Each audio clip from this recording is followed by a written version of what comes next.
നിരവധി കഴുതകളുടെ ഉടമയായിരുന്നു മാത്തൻ. എന്നാൽ അയാൾക്കുണ്ടായിരുന്ന കഴുതകളിൽ ചിലത് കുഴിമടിയന്മാരായിരുന്നു. എപ്പോഴും തീറ്റി തന്നെ. ഇങ്ങനെ പോയാൽ ശരിയാവില്ല, ഒരു കഴുതയെ കൂടി വാങ്ങണം. അയാൾ ചന്തയിലേക്ക് നടന്നു. കമ്പോളത്തിലെത്തിയ അയാൾ ഒരു കഴുതയെ തിരഞ്ഞെടുത്തു.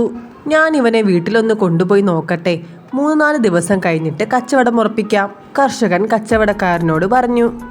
എന്നിട്ട് അയാൾ ഒരു കഴുതയെയും കൊണ്ട് വീട്ടിലേക്ക് മടങ്ങി. അയാൾ കൊണ്ടുവന്ന കഴുതയെ മറ്റുള്ള കഴുതകൾക്കൊപ്പമാക്കിയിട്ട് മാറി നിന്ന് കഴുതയെ നിരീക്ഷിക്കാൻ തീരുമാനിച്ചു. പുതിയതായി എത്തിയ കഴുത പെട്ടെന്ന് തന്നെ അവൻ്റെ ചങ്ങാതിമാരെ തിരഞ്ഞെടുത്തു. കൂട്ടത്തിൽ ഏറ്റവും അധികം ഭക്ഷണം കഴിക്കുകയും ഏറ്റവും കുറച്ച് ജോലി ചെയ്യുകയും ചെയ്യുന്ന 2 മടിയൻ കഴുതകളെയാണ് അവൻ തിരഞ്ഞെടുത്തത്. മാത്തൻ അടുത്ത ദിവസം തന്നെ അങ്ങാടിയിൽ പോയി കഴുതയെ തിരികെ ഏൽപ്പിച്ചു. ദാ, ഈ കഴുതയെ എനിക്ക് വേണ്ട. മാത്തൻ പറഞ്ഞത് കേട്ട കച്ചവടക്കാരൻ അമ്പരന്നിരുന്നു. ഇവൻ്റെ ഗുണം അറിയാൻ ഒരു ദിവസം പോലും വേണ്ടി വന്നില്ല. ഇവൻ്റെ ചങ്ങാതിയെ കണ്ടാലറിയാം ഇവൻ്റെ സ്വഭാവ ഗുണം. നല്ല കൂട്ടുകെട്ടില്ലെങ്കിൽ നമ്മളും നല്ലവരല്ലെന്ന് കണക്കാക്കും.